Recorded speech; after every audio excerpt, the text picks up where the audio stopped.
Jasmine, and this is the Special Features podcast. We have Derek Dow, the great, the legendary Chicago Renaissance. He is an award-winning filmmaker. His film, The Big Chop, was won an HBO short film festival. I did my research. I'm telling you, I did. I was like, wait, and then I was like, okay, that. But the way I knew you was you are a professor at Chicago State. Yeah. Okay, a filmmaker. So he's helping the young folks get into that film space, which is very much appreciated. Okay. So yeah, I think I got your resume, but I really want to know, like, who's Derek Dow? Who's Derek Dow? I'm the real Slim Shady. No. No, born in Southside, born and raised, you know, Inglewood, West Chatham area. Okay. I'm an alumni from Chicago State, so it's dope to be back there and teaching. Okay. Well, I don't know. You know what? I fell into the whole like movie thing, you know what I'm saying? I was definitely blue collar like that. You know, everybody worked at the post office. Thought I was gonna work at the post office. I mean, I did work at the post office, but I quit that because I was not happy doing that. Okay.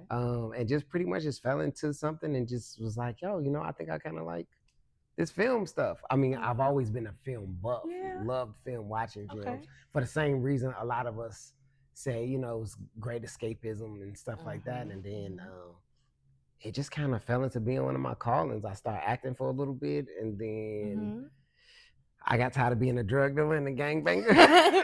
Ladies and gentlemen, he is an actor and a model, so keep that in mind. So I was just like, yo, super happy. And now, you know, now I'm here. Now I'm a professor as well. I'm loving that. Okay, so what made you fall in love with film and filmmaking? In general, or like, you know, the stories, you know, like film honestly is the like magic in real life. Okay. You know, Yeah, you know 100%. what I'm saying? It's like the magic in real life. Cause you go from like reading all the books, you know, of people reading your books and the magic bean and stuff like that. And film, he was like, I can actually see it now. I can actually see it and I can actually do it. I can actually do it. I can teleport. You can teleport, and it's so crazy, right? Okay, so what's your favorite movie? You know what? Everybody asks that, and it's so hard because it's not hard for me. It's hard for you? It is hard, but you know my what I say? Okay. It's just easy for me. Forrest Gump. I just say Forrest Gump. And it's just deeper than just like a movie. It was like that was a movie my granddad used to always watch with me. So, and I remember having to watch it on. It used to come on 2 separate VHS because it was such a long movie. So I had to watch it on one of them Titanic VHS, and then put the next VHS in. So yeah, so I Forrest Gump. Yeah. Okay. So I remember seeing Forrest Gump. I think I was like in high school when I first saw it because I went to a Catholic school, child. But I had one of these religious teachers that instead of teaching us any of the text, he would show us movies. Okay. And say, find the moral. And find how that moral applies to your life and the world around you. And after that class, I like saw movies in a different way. And I was like, these are social pieces. These are really telling like real serious stories. Because Lieutenant Dan was for real. Like he was ain't no lie ever was told. Lieutenant Dan. I like the first thing that I went to when I moved out to LA, Santa Monica. I went to Bubblegum Shrimp because I wanted to be. Yeah, I might be a little nerd on this shit. No, I love it. You got all types of shrimp boat. Shrimp. I love it. I love it.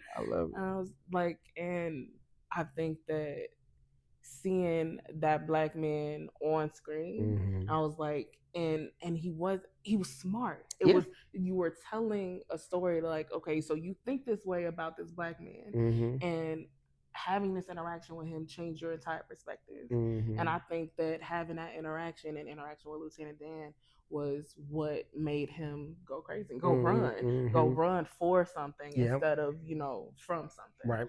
And that kind of lesson is what children need to learn and what young people need to learn. That's why I want to make movies. Right. Because I'm like a teacher at heart. Like you teach college students. Right. I taught high school. Yeah. That's a whole different journey. That's a whole different. And I was just like, all of these kids with all of this potential, all of this talent. Like some of my favorite little humans. I call them like my favorite little humans. Mm-hmm. Every single one knows that they are my favorite, right. So I don't have any other one that's higher than the other. But I be lying.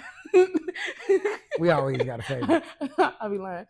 I was lucky enough that my sister was also in the same class, so it was just like it was a real beautiful experience. But like, them kids be so talented. Yeah. Oh, absolutely. Okay. And they see things in the way you can't.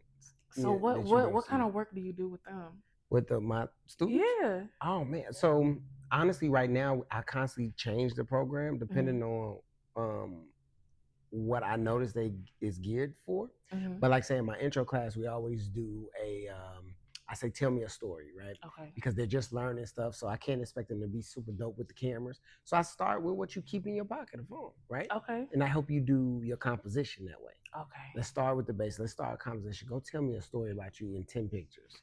Okay, so you the reason TikTok is popping off the way it is. It's just because I want to know, I like to just stutter step them in, right? Yeah, so then we'll start bringing in just the camera, and then and slowly but surely the lights and the sound and things like that. So you build on it. So I build on it, right? They make a PSA, so they get used to using 2-column scripts. You know, the intro ends with a music video, right? They get to make a music video. Now we're in my advanced, because I teach them in different semesters, and this one we're starting off with silent films. Oh. Be right, and specifically how to tell a story without saying anything, right? Because we know the best movies are those that don't need all those words. A single word. You know what I'm saying? I mean, no diss to the Tubi people, but you go and they watch their movies, and it's like it's too much. It's too much. But what I think that is that there isn't education on film and film composition and communication. Because at the end of the day, this is a communication sport. Mm-hmm. And you feel people that have the ability to make a thing. Yep. You know, they have their phone, they have their friends, and they decide to do something. But there needs to be more. Right. So I went and studied. I was annoying. That's a good thing. I was like, I'm gonna 100% the DVD special features, which is why the podcast is named Special Features. There it is. But with that being said and done, I was just I wanted to see how the directors made the decisions that they made. I was like, well, how do I get on set so I can learn from somebody that was doing that? I was like, well, I need to be a PA. How do I be a PA? I'm 30. I thought that's some stuff that a kid accidentally falls into. Nope. And the PA workforce program in Chicago, shout out to the Illinois Film Office, because they really did their thing, because they gave me the tools to help figure out what I was gonna do and how I was gonna get into the industry. And I fell into Chicago Fire, and that was really my school. I learned, and everyone was so welcoming. I don't know about nobody other shows. Right. I don't know how nobody else get down. Right. But I know at Chicago Fire, I was everywhere asking every question, and people were willing to teach. Right. And I learned and made a film right after that. That's awesome. And I was just because my mama sold her house, so I could afford to do all of the things. So you better. We better do this now. It's make it or homeless. You know what I'm saying? We in this nice place today. Yeah. No, that's awesome. So we're trying to do that, but what I'm also seeing, and when you're paying attention to media, is there's a significant shift happening with TikTok and moving forward. Are you familiar with that shift that's happening? Well, no, I'm late to TikTok. Let me just say that. Ooh, right. Child. So I remember it being musically first, but then like I said, I was like, it was a whole bunch of 13-year-olds. I was like, I'm too old. I'm too old for this to be on this thing. You know what I'm saying? So I specifically stay with YouTube and Instagram, I feel you. And then I tried to tap back in, and I do some TikToks and stuff like that. But I'm seeing people literally bawl out crying, TikTok is leaving, and I didn't realize it was such a source for people to make as much money. It's an entire economy. It's like an entire economy. It's made its way into a digital town. Like they used to say that they were going to put the world on the internet, but TikTok is really the world on the internet. Okay. So you're having the market spaces where you could buy things. You're having different schools that teach you about gardening. They're teaching you about history from perspectives that don't have American propaganda in it, which is how I was raised. Right. Because my mom bought me my own textbooks that I learned from, and I would go to school with Xerox pieces of paper, right, and I would teach people. So I already knew these things that these people on TikTok were learning. Okay. But full disclosure, I had no desire to be on TikTok. What I want to be with these dance clap, snap, like what do I want with that? But my sister was like, Jasmine, you have to get on here. Jasmine, you have to get on here. There's something different happening over here, and it's encouraging people to read. I saw a brother from like, I can't remember what hood he's from, but he had never learned how to read. It was like a black man, vulnerable on camera, learned how to read, and everybody was supporting him, and so he reads on the internet. And then he started to learn, and I watched that man's mind explode, and he was scared about it. Wow. That's happening. That was a microcosm of what TikTok really is. So with it ending at this point, one, I'm actually like, okay, it's ending. So what you gonna do about it? Right. Like, I'm not gonna cry about it. I'm not gonna be sad about it.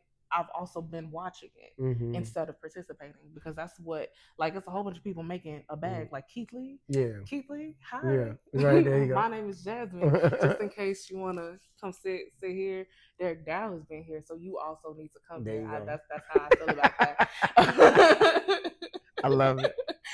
So like, we having all of this stuff that's going on, and it's changing. But I think this is very reminiscent of Boston Tea Party. That's what they're calling it. They're calling people TikTok refugees going over to China, like the Chinese app Red Note, which this will be on. What's Red Note? Okay, so I have been doing a little bit of research. Is what's happening is everyone is leaving TikTok, and we were trying to figure out where we were going to go. People tried to go to Lemonade. Lemonade is also owned by ByteDance, so it's under the TikTok umbrella, right? Red Note is a Chinese app that is very similar in structure to TikTok, but it's like TikTok, a little bit of Twitter, a little bit of Instagram, and no propaganda. So you are not forced, and it's also in Mandarin, and we don't know how to speak Mandarin. But so how would you post, and you just like, that button look right? Exactly. That's I was like, wait. And so we got on there, and everybody in China is like, we don't know what y'all are saying, but hello. And we're like, we don't know what y'all are saying, but hello. It's a cultural change that has never happened before, because the last time, like, you know, Asians and Black people were together, it was Rush Hour. It was Rush Hour 1 and 2 and 3 and 4, and that's how we acting. We really acting like Chris Tucker. Right. We asking where the chicken at, and it's okay. It's actually okay. And I'm like, okay, so if Black people in every hood across the whole country, right, the west side of Chicago that's experiencing the wars that no one is talking about, the south side that has this cultural surgence that no one knows about, is over in China right now. All of that mind, all of that structure is happening over there. The world is about to change. By definition, even if we're only there for a month, the world is about to change, because now we can see what China looks like, and China can see what we look like. So we're asking each other questions. We're looking to see how, like, I know Wu is I. That's all I know. And Ta either is she or he. I can't either. I don't know. It's like, because it's like the stress on the A is like slightly different, but it's not. And so they're teaching us Chinese, and we're teaching them. Well, they already know English because America didn't teach us anything. Wait, it's Mandarin though. It's Mandarin. Right. Okay. Like big no American characters. Right. And so I'm like, I could either learn, yes, or be stuck here, right, in a space where I don't want to be anymore. Right. So what do we do? As creatives, as a teacher of creatives, I'm asking for real. What do we do? What do we do? Man, that's a. I mean, without really that much thought, right? It's this, you do what you've been doing. You keep making the stories that's true to you. You keep putting out the images that's important to you, right? You keep making sure the things that you need represented or you want to see represented, you're doing it, right?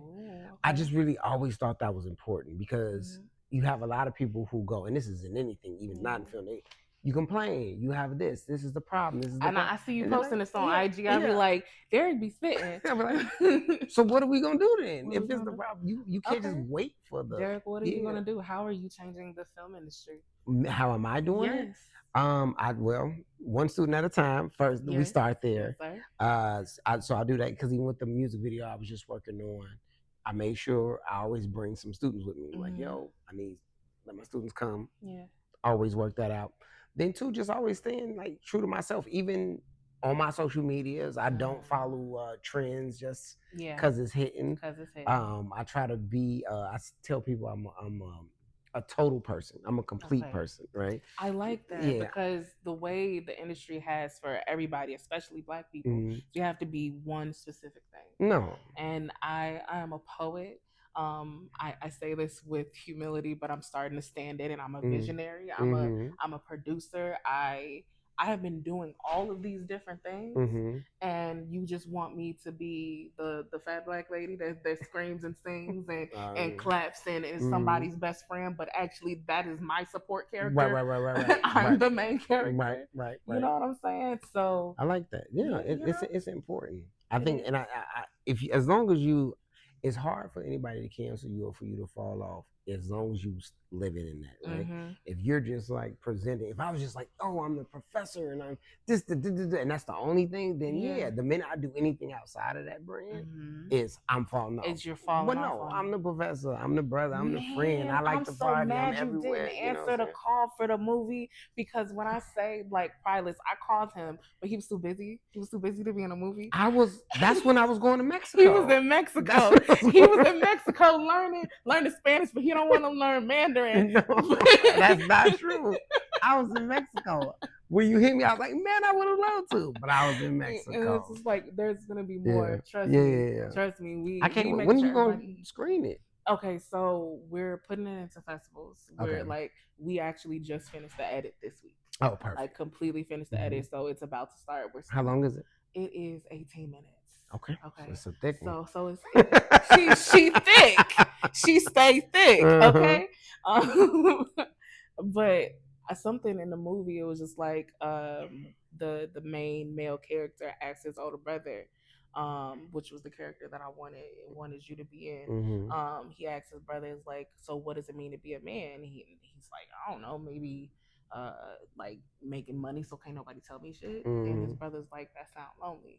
I think being a man is finding what's important to you and standing on that shit. And you just said that. That's exactly what you just said. And I really felt the need for young Black men to have a man say something like that, because I can say, okay, men, y'all need to get it together. Y'all can't hear me. Right. I haven't walked in your shoes. I don't know what it's like to be a Black man in America, but I know that if I create space for Black men to have conversations with Black men, we can all be together. Because like I'm really on some let's go north type shit. The South is bad, chains don't exist type shit. And your mindset is really illuminating to that. So I appreciate that. Oh, thank you. I feel real good on this show. Feeling good since I walked in. Yeah, I'm making sure he's taken care of. I was like, we ain't got nothing to feed you. I'm so sorry. Because like my grandma was like, you give a piece of cake or something. Oh yeah, when you walk in, what I'm saying? I get you gotta have a little something. But like, wait now. The money is coming. It's coming. It is coming.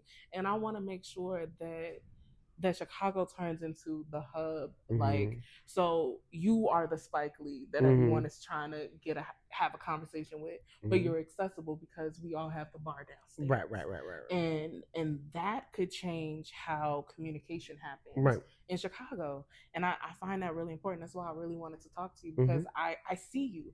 I need y'all to understand that I've seen this man at every single event that has ever happened in this industry. That means you at every single event. That means every time I go outside, I didn't even look to see if you were on the list for the ugly Christmas sweater because I was like, Derek's gonna be there. I was like, and then I walked in and I was like, and there you go. And I was just like, because you are so connected to everything that's happening in the city.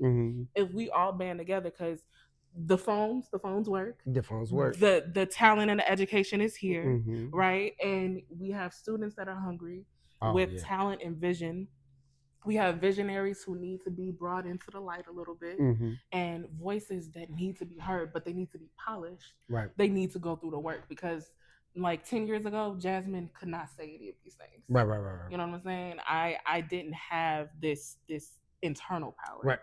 And that needs to be cultivated. Right. So I would love, like, if we were saying what I want to see in the film industry, I want like the J. Cole type shit. If I learn this at 30 and I can teach you at 25, and maybe you could teach somebody at 18, and maybe the children will be born with this power. Right. And then the entire world is different. But like whiteness, and I don't even want to say white people, but whiteness kind of wants that not to happen because they think that power is an and or kind of thing, but it's a both. It's a totality kind of thing. I have power, you have power. There's no way that it could be taken. Right.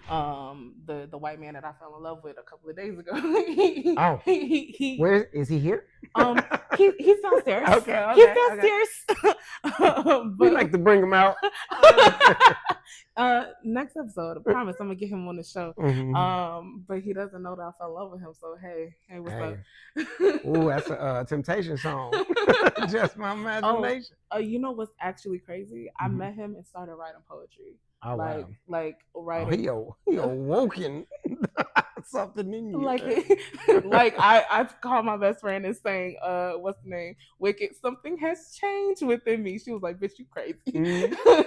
But it was just like I had disconnected myself from myself, and like it was just he just created space. And in that space, I was like, oh, I can write. I started writing like very feverish poetry. I'm not gonna lie, it was very yearned, very burned for me. But also I started talking to other people and listening to their experience, like this young girl from the West Side, who has been through war, a war that no one is talking about. No one, like, I know we're getting really deep in this shit, but I've never had a conversation because you was like, you from the South Side, you don't mess with the West Side. You don't cross those lines, but no one is talking about the fact that those lines have been drawn. Right. And I had a conversation with her and kind of, I'm not Christian, but I tarried her. Like I walked her through like it is okay, everything is okay, and you have choices now. Right. If that moment could be magnified, imagine how beautiful this place would be. Yeah. Like that's really where I'm at. And I used to think that it was like fantastical. It was something that was not tangible at all. Yeah. But that conversation happened. Right. And asked me a week ago how I felt about white men. Change you up. Asked me a week ago. My sister bet me $10, and I owe her $10 now. Because it was just like it's a whole new shift of like just creating space for people. Yeah. He created that space for me. I realized I could create that space for everybody else. Nice. So that's also really dope. So I know this is not necessarily the thing, but what's something recently that you were afraid of that you laugh about now? Something recently. Yeah, like the like an epiphany that you had. You was like, wow. Or something substantial. It could be recent or substantial. That's a good question. That's like something you asking these questions. I'm supposed to be looking at it. I'm looking. I'm good with my shit, ain't I? Oh, I'm like, yo, something that like, you know what? Okay, this is not film related, but the thought of children, which is so funny that you put a kid on me. Yeah, you know, because I was like, you got a kid, right? He was like, girl, no, I'm an uncle. So I mean, I had a miscarriage before. Okay. So it's one of those situations where I'm like, I'm at this like this sweet spot of going like, am I gonna have kids, or is it something that I'm like okay with just not doing it? Okay. So that's something I've been sitting in for like, I want to say the last few weeks now, like literally thinking about that. Because my whole, like, no, I don't want to say identity, because we a whole bunch of things, was like, yes, I'm gonna be a father, and then that whole miscarriage was kind of hard too. It was tough. But so that's something. I'm not gonna say I laugh at it, but it's that moment where I'm like, oh man, I gotta think about that, because I'm from the Midwest, like, so I got friends that's like got babies that's 5, and got babies that's in college. Yeah, So it's a very interesting thing. So I think that's the thing. It's nothing film related. It's so beautiful that you said that, and it could be film related, because that story needs to be told. And there's somebody that's listening to this and that's gonna get something from that. That a black man just said. I want y'all to hold space for that. A black man really just said that he had a miscarriage, and he took that space, and it's affected him and his choices. And I really want to look directly into the camera for that, because I've never seen these words spoken. So I'm like really excited and appreciative that that's something that you said. And because that's your space, I really think that finding a person that you really want to have a child with is really important, because you've given so much to everybody else. Giving to a child is very much so giving to yourself, as long as you've learned all of those lessons.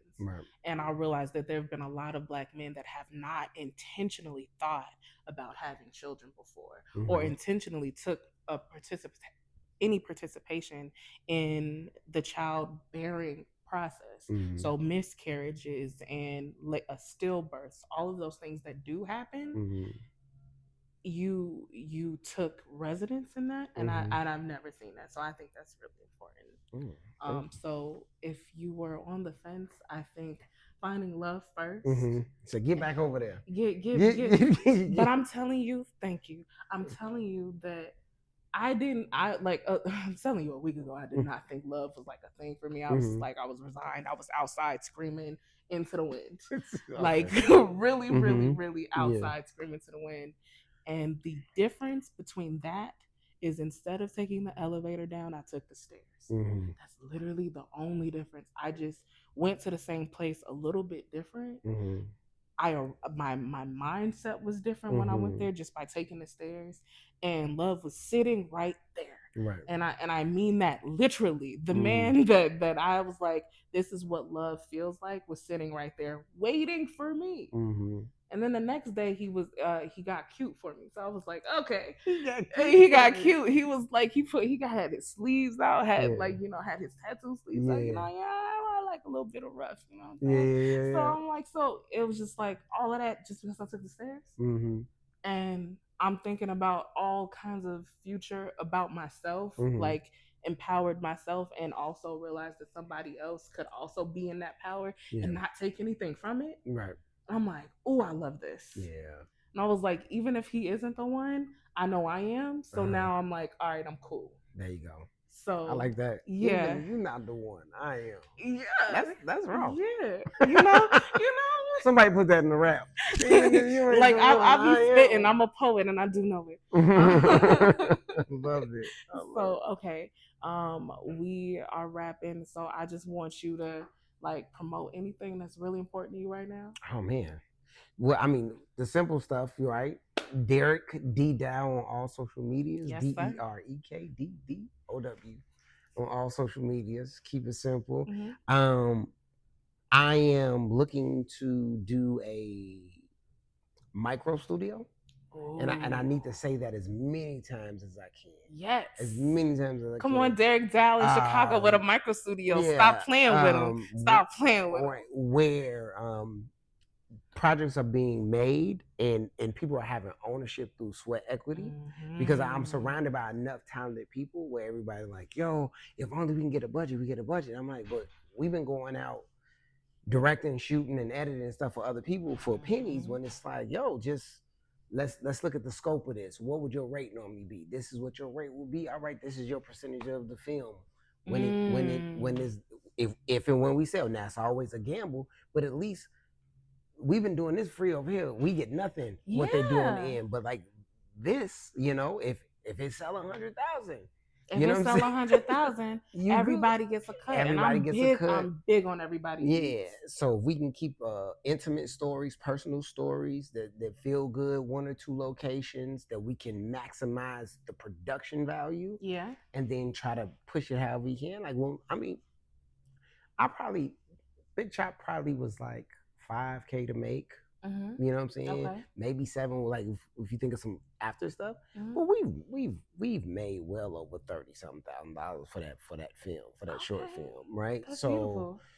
You know, through like the HBO licensing, through the Issa Rae digital licensing on the Sunday Super Soul Sunday joint she had, Aspire TV. My wheels are turning, guys. Yeah, and then you know you have things like Film Hub now that will aggregate you to 200 plus more streaming services that you never heard about. So I'm gonna keep pushing that micro studio stuff, and I think I'm gonna start it with an anthology. That way I don't have to hold actors more than the weekend. Everything is new, a place, it'll be shot all in my place, and with all different stories and stuff like that. So that's really what it is. So think about that. So if I leave you with nothing, think about how you can create with the people around you at the highest value. So if that means it's just a 1-minute thing, make a 1-minute thing with your friends that you know you can have the highest value. That's what, 100%. And he don't even know that that's what we doing tomorrow. That's awesome. He don't even know that that's what's up, and we're about to have meetings, and he's about to be added to the group chat. He doesn't know yet, but he knows now. So we are wrapping. Thank you so much for sitting here with me. This has been the most beautiful conversation I could have ever imagined happening. This is the Special Features podcast. Find us on Special Features on YouTube, on Instagram, and eventually Red Note, because we will learn Mandarin, or at least have the subtitles. Y'all have a good rest of y'all day. Bye. Yes. Hey.